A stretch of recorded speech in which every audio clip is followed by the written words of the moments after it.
Well, according to Twenge, who's a culture expert, she studies the generations. And when she looks at the iGen, some of you may be thinking Gen Z, that she describes iGen somewhere between young millennials and Gen Z as being the most mentally exhausted, insecure generation that has ever existed. And in Brainstorm, Siegel estimates, he works in the world of neuroscience and therapy, etc. At least half of our kids today are growing up insecure, not knowing who they are. I joined with Twenge, and I've basically made it the last 30 years of my life the intent to study what's going on among teenagers in that world. I have clinical counseling experience, I have pastoral, I've been in youth ministry forever, I've been teaching for 20 years now with the young adult population. And I'm going to say I teach a counseling course where they share some of what's going on in their life and what their struggles are, and the vast majority of them have catastrophic struggles. I'm going to say it's at least 60% of our generation that is insecure. And I'm not going to say that it's those who aren't in the church. Those who are in the church are fine, those who aren't are not. I'm going to say it seems to overlap. Because a lot of what we've done in the church is we've gotten away from the basics. And in fact, if anything, the church has adapted the idiom of the culture to make worship much more of an emotional experience than a rational experience. And anybody who says that worship ought to be intellectually engaging, I mean, all you have to do is bring, in fact, there might be some of you in this room right now that would dismiss me because I just said it. We want our worship to be entirely individualistic. Anybody can do what, I've been to, I heard it years ago in England, and some of that, about 20 years ago, I saw a videotape where they were claiming, the Christians were claiming back the cathedrals, and they were worshiping, much in rave style, what was going on in England.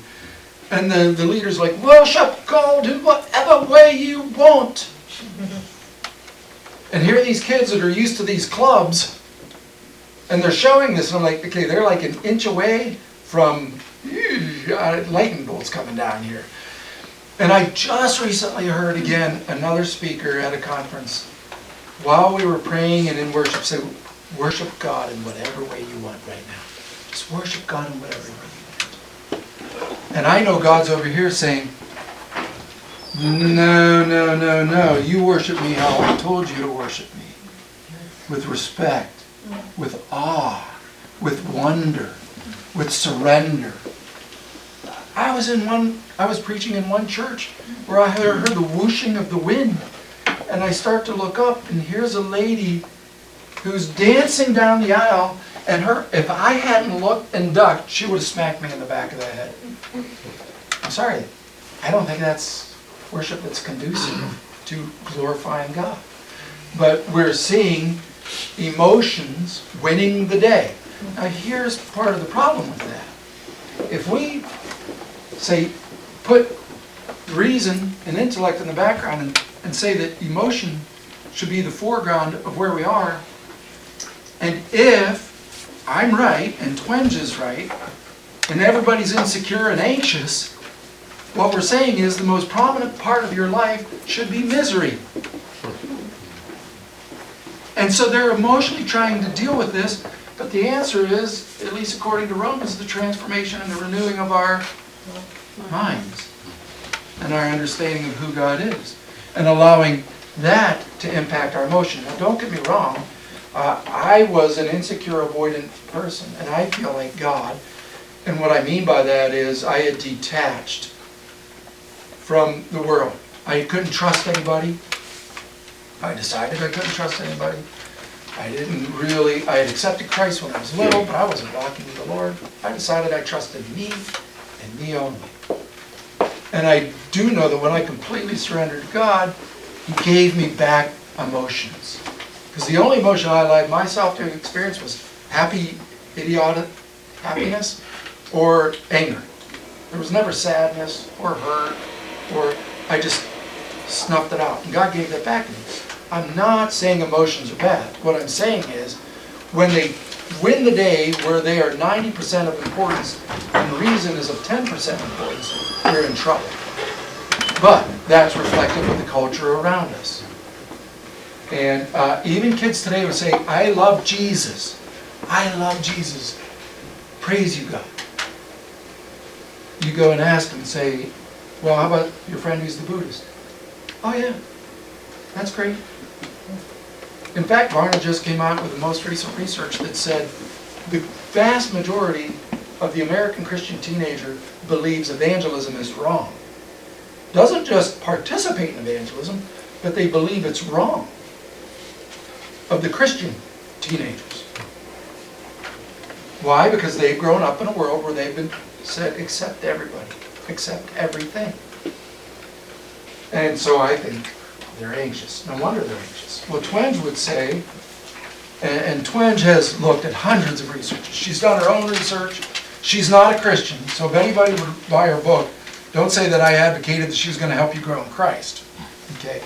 But she does understand culture in teenagers. And she said, after looking at all the research, that she can boil down the teen angst to 3 issues. More screen time. And, I just zeroed in on this. Those aren't the 3 issues. These are just about the screen time issues. Oh yeah, it is here. Less in person. Right. More screen time is linked to mental health and unhappiness. The media screen time has led to less personal interaction and less hardcore reading. Some research will tell you that this is bogus. Teenagers are reading more today now than ever. And they are, but it's all blogs where they're reading 2 sentences. Try to be a college professor and use a book that's not written at an 8th grade level and see what the response is from your 18-year-olds. And here's the thing. I used to demand, when I was in college, I remember one of my first classes, we had 10 books to read. Now, a couple of them were like this at an 8th grade level, but a couple of them were like this. And they expected us to read them. I tried demanding 5 or 6 books. And they just didn't read them, except for Alex. They just, am I right, Alex? Yeah. It was like, okay, well, you assigned it. I'll read the first page. I don't like it. It's too hard. It's written at a level that's above me. Why? Because they used to get a trophy just for participating. Mm-hmm. They haven't learned how to persevere. There's definitely some new research coming out saying that today's young adult and teenager just doesn't know how to persevere, which is why they're crashing into drugs and suicide, because you all know as well as I do, life gets tough. And while you might get participation trophies in school, and now in your undergrad and high school and undergrad, now you're getting free A's, well, you go out into the workforce, and all of a sudden, no. I just had a conversation with a guy that we sent one of our students to, and he said, yeah, I was talking to him after about a month. I pulled him in and said, look, I told everybody they can come in anywhere between 7:30 and 8:30 in the morning. And then they leave at either 3:30 or 4:30 or whatever it is in the afternoon, depending on when you commit. You have to be in by 8:30. That's the latest. Okay. A couple months later, same conversation. A couple months later, same conversation. A couple months later, he said, look, here's where we are. This has gone on too long.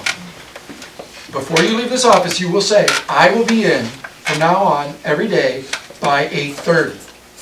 The young person said, okay, I got you. No, I want to hear you say it. Okay. From now on, I will try to be in every day by 8:30. And he said, no, that's not. I said, I will be, he said, and here's what he said. Would you rather I be inauthentic and lie? Or be authentic and tell you where I am? He said, I want both. I want you to be authentic and be here at 8:30. 6 months later, he was fired. But we're seeing a revolving door of a lot of young people who just don't know how to keep a job because they've just grown up in a world where they haven't had to be accountable. And it's not their fault. It's our fault. We've told them they didn't have to be accountable.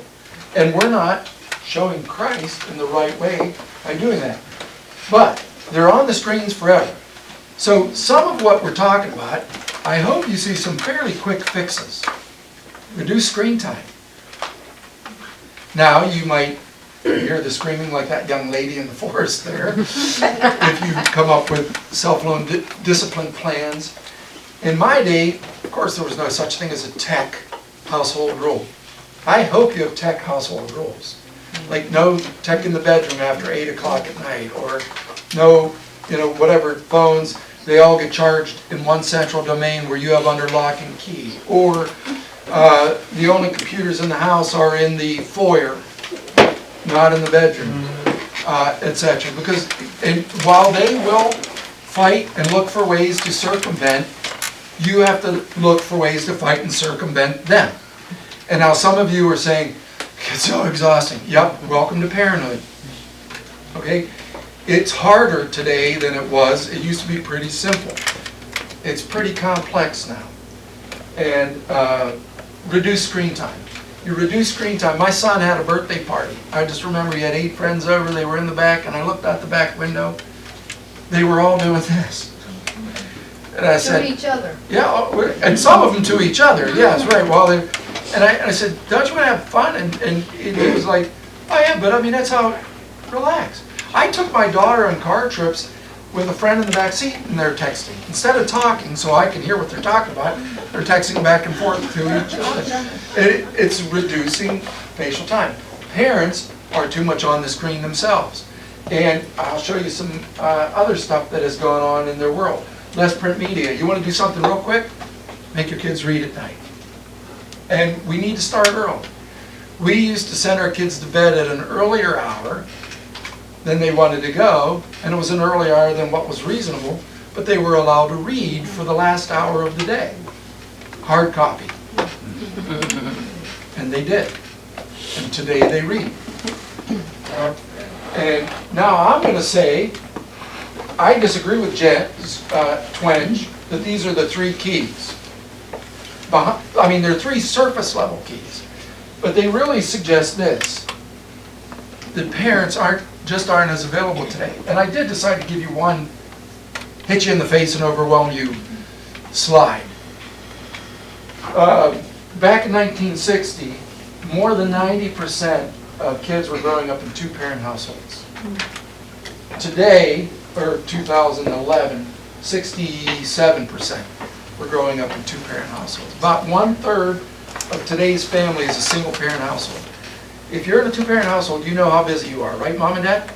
Can you imagine being in a single-parent household?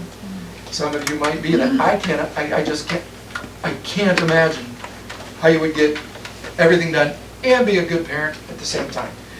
Here's my suggestion. If you're a single parent, try to rent a room in a nice neighborhood off of an older senior citizen so you can get into a safer environment but not be stuck paying all the bills of having your own mortgage or utilities and stuff like that. Now that's a little bit humbling, but it might open up some space for some time. And we have a lot of senior citizens today who are lonely. So we could kill 2 birds with 1 stone in that. But we have children being born to unwed mothers by intent. We have dual career higher than ever before. A lot of my students graduate with college loans that are just as high as mortgage payments. Okay? And they're all too happy to, and they need it, because they've got that addictive cell phone that they have to pay for. And if their parents aren't paying for it, they'll take another loan just so they can keep the cell phone plan through the whatever. Divorce is still high. Now they're saying that millennials are divorcing at a much less rate than previous generations. They're not getting married. Yes, they're not getting married. They're living together. Or they're not even living together. They're just moving through single, sexually, going where they want, how they please, what they want. The idea of being bogged down in one relationship, let alone a marriage relationship, isn't even showing up. So, yeah, if you really look at good research on divorce, it's just as bad as ever. Here's the good news. I've done 2 major research projects with highly committed Christian kids. And I have found that in both of those projects, completely independent of each other, these highly Christ-centered kids came from, 80% of them came from original two-parent intact homes. So in the Christian community, you might have heard that divorce is just as bad as in the non-Christian community. That's not true. It's just not happening at the same rate. Second, still 20% of the Christian community are getting divorced. And we have to be sensitive to these realities, and I understand there are all kinds of issues behind that. I'm not saying we ought to ostracize anybody that I've made reference to today, including the people who are worshiping the trees. We should love them and welcome them, but we should not capitulate to them in terms of what they emphasize and demand. You shouldn't capitulate to your teenagers in terms of what they emphasize and demand. Somebody somewhere has to put on the big boy pants and girls and start glorifying God where it's a sacrifice of praise. And that means maybe self-comfort, self-finances, whatever have you. I know my kids grew up in a home and they still make fun of their mom for reusing matchsticks. But she did, and we do. And, when we would go out for meals, because she stayed home, and that was part of our intent. Because kids today are going to daycare at earlier and earlier ages. But there's some theory out there that says, John Bowlby with attachment theory said that if a child doesn't have 3 years of predictable security with an attachment figure, a mom or dad, mom and dad, where their needs are met, and not just they're fed and their diapers are changed, those are part of the needs, but when they're afraid, they're comforted and protected. And when a child is raised for the first 3 years of his or her life in that context, that child will develop secure attachments. What that means is that child will believe adults are trustworthy, and about him or herself, I'm worthy of being loved. Now, if I'm right, and Siegel's right, and Twenge is right, we have at least half of today's young person generation that have arrived at the age of 17 who have said, I'm not worthy of being loved, and I cannot trust adults. And even if that's not your kid, at least 50% of your kid's friends are in that boat. It's a little bit despair. The number one type of child abuse, 78% of child abuse, according to the experts, neglect. Parents aren't there. There's been research by Belknap in the 80s who studied nothing but hugging and holding a baby. And they found neurologically that babies who were held and hugged had quicker and more complete dendrite formation in the brain. So God seemed to understand that emotional comfort was incredibly linked to intellectual development. And intellectual development is incredibly linked to learning how to survive emotionally in comfort. Now, if we miss that window in the first 3 years of life because more and more kids are in daycare, by 6 weeks, let's face it, most workplaces now give a parent 6 weeks. And parents put their kids in daycare. Now, every time I approach this in a conversation with parents, I know, and I know mother guilt. Oh no, I'm the worst mother on the planet. I made this mistake or I made that. And even father guilt. I'm not here to try to make anybody feel guilty for anything. We're doing the best we can with the circumstances that we have. And I would dare say, let's make sure we are. Now here's the reality. None of us can change anything about the past. But all of us can change anything about today moving forward. And the beautiful thing about teenagers is that their brains become open to revision when they hit puberty. And I don't have the time to go into all of that theory and research. They become open to revision, which is why your youth pastor and having a youth pastor is incredibly important. Because that youth pastor is going to link them in security to God, and hopefully, if the youth pastor is responsible, back to you. Now, this looks pretty disappointing. Well, the breakdown of the family is real.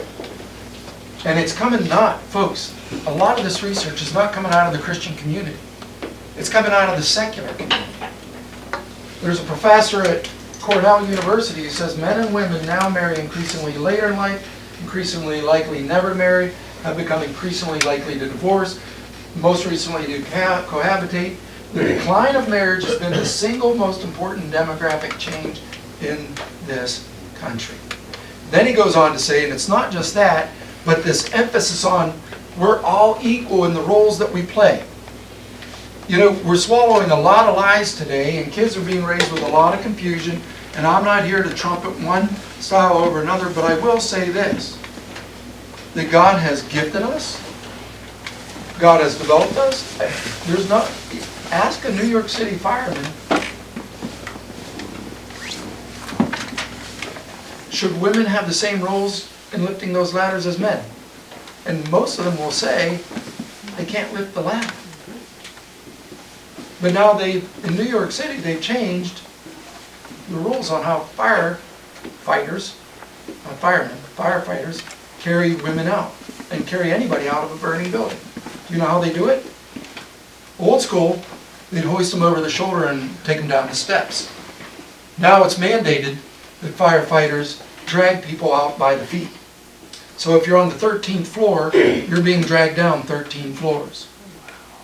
Why? So we can make everything equal.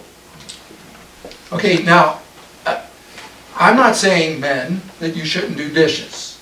You should. And I tried to whoa, shoot, my wife is sitting there. I forgot about that. There are special circumstances. And, you know, women can cut the grass and all that. I get all that. But this is a secular university saying we've gone away from roles. R-O-L-E-S. And I'm going to say right beside that we've gone away from rules. R-U-L-E-S. We've decided rules are no longer vogue and roles are no longer vogue. And that's contributing to the ambiguity of today. And so far, and so deep to the degree that now we can even deny what seems to be obvious, but we say it isn't. Like I can choose to be whatever gender I want today, and I can use whatever bathroom I want. In Massachusetts, if you're in a school in Massachusetts, you can use whatever bathroom you want, depending on how you feel that morning when you go to school. And you're allowed to change your mind as many times as you want. And this happened at a school in Pittsburgh. And the teacher pushed back on the superintendent and said, we cannot have the high school guys in the middle school girls' locker room when they're showering. Because they claim that they're girls that day. And the superintendent said, one day, you'll read enough and understand and learn and know enough to realize just how archaic you are. These are the academic elites. This is what our kids are growing up in. The red bars are emotionally neglected kids. The green bars are kids growing up in secure homes. All the data, look at Search Institute, all the data on kids growing up feeling secure, they're half as likely to be involved in all the negative behaviors, twice as likely to be involved in all the pro-social behaviors. But we have a lot of anxiety going on today. And here's what I would say. We live in the extremes today. We go from Obama to Trump. And even though we have people saying, I'm moderate, no one's moderate. They're pushing. And here's where we're tempted in the church to go. It's a crazy world out there. I'm going to take my kid, and put him in this hug, and never let him out. And we have the family integrated movement that is spurred across the country. There's about 800 churches now that have joined that. But you have leaders of that movement saying that their 16-year-old daughter is not allowed to leave the house without the parent. Now, I'm an advocate for more carefulness among parents. And I'm also an advocate for changing the world for Jesus Christ. I don't know how we can put up all our fences and change the world for Jesus Christ. How am I doing time-wise? Good. Good. My watches are, I don't remember if I set this or didn't set this. Like, are we like a quarter to one or a quarter? 38. 1:38, and we were supposed to go until 2:30, right? Okay, good. Good. If you're having questions, write them down, because nobody's asked them yet. Any questions?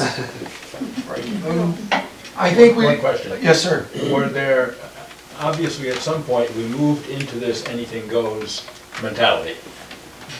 How long ago it is, 20 years, 40 years? Okay. What factors, were there factors that triggered that? Okay, I think we're starting to realize anything doesn't go.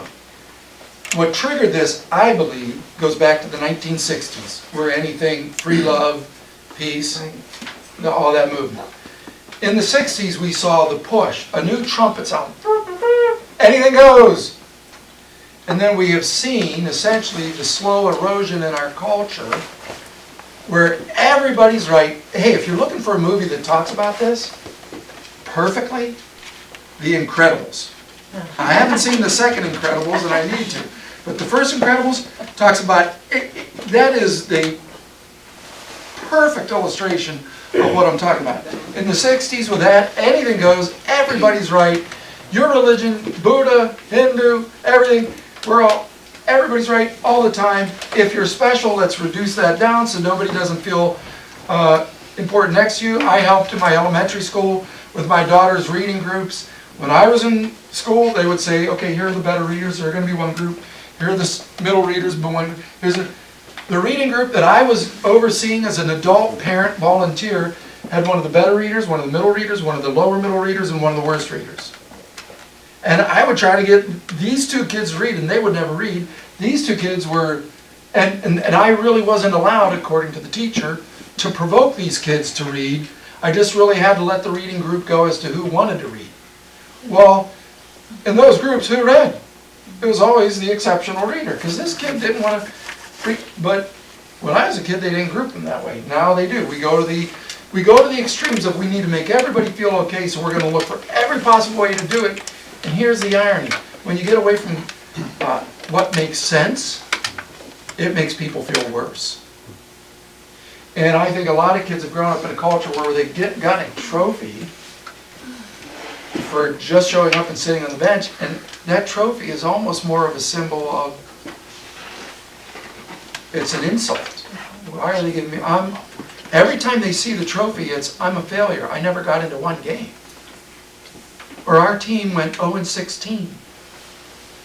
Why did we get trophies? Like, we're not allowed to tell people they fail anymore. And the irony in that is that they have absorbed, they see reality. And even though we've lied to the current young generation, they see it. And they can't separate from the reality. So, where I believe everything was okay about 50 years ago, 1960, right up to about 2010, I think we're at the beginning of the next 25 years of what I just described, where everything's okay. That's existentialism. Everybody's right all the time. And I've always said that when you have existentialism, it automatically leads to nihilism. If everybody's right all the time, then nobody's ever right. And I think we're in the nobody's ever right phase, where kids are starting to be more honest than the adults were with them as they were growing up. And they're like, I haven't learned.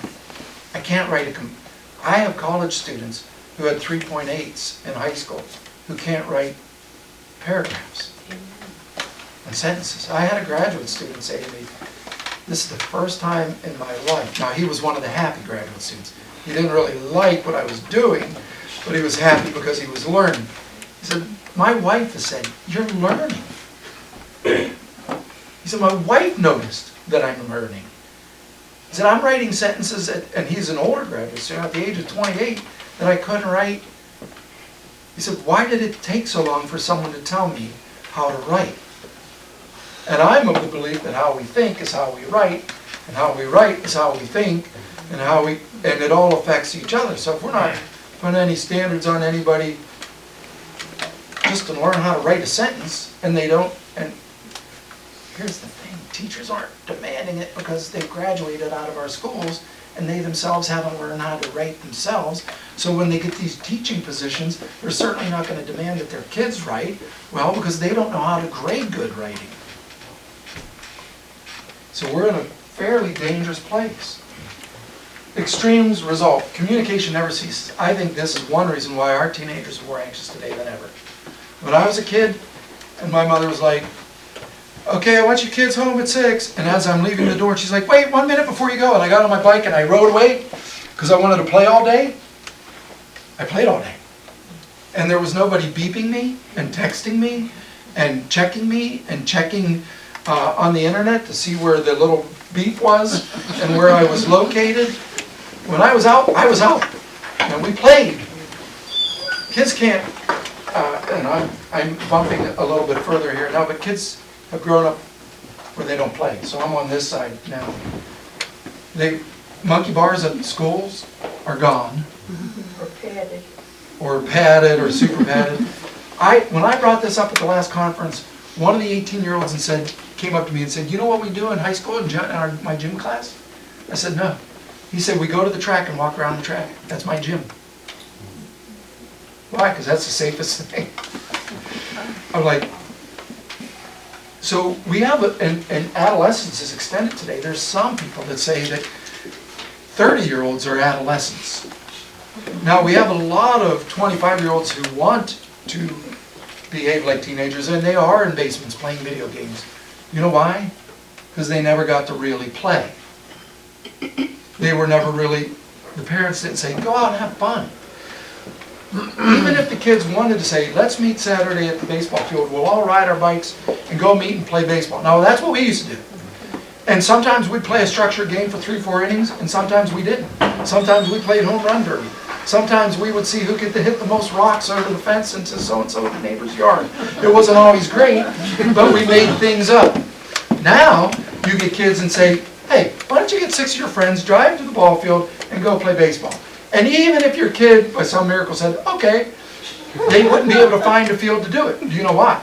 Because it's all organized baseball on that field today, where they're learning everything organized, and it's led by a coach whose son is going to get a college scholarship to Notre Dame and play for the New York Yankees, no doubt about it. So your kid only shows up on that field to make sure that that kid gets to go to school on a scholarship. Now there are some coaches, I was a coach, who have genuine concern for the kids. But I've worked with a lot of coaches who that's how it goes. You know it as well as I do. It's structure, structure, structure. And yet we reduce the fun in it. We were at friends' houses, they were teenagers. The 3 teenage boys were in the basement wrestling. One of the mothers came up and said, what are they doing down there? And she looked at her son, I told you, no wrestling. And we were all like, they're teenage boys. If you have a boy, boys have to somehow or another wrestle. But we live where we've constrained. So on one level, some kids have never had adult responsibility, and other accountability, I should say. They haven't been taught to have accountability. You don't study, you get a bad grade. You get a bad grade, you're grounded. They're not growing up with that. We're keeping them busy. They have soccer and karate and band and Greek club, because we're all trying to pad all of their resumes so we can get them into the best institutions. Praise God, that one, what's his name, Springer? That's gone, and none of us are going to get caught up in that, but someone's going to take his place. Okay, but so that's what we do. And then you have these kids over here who both parents are working. They've got, if they have 2 parents, single parent homes, a dad or man coming in and out, and the oldest child is raising the younger children, so never got to play, not because the monkey bars were padded, but because she was busy making breakfast and packing book bags for the 2 or 3 little ones.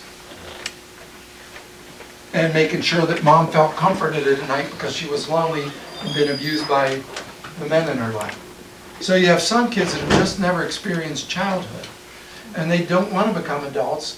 They're afraid of being adults because they realize adults are accountable. Why am I going to go into that world? I haven't been trained for it.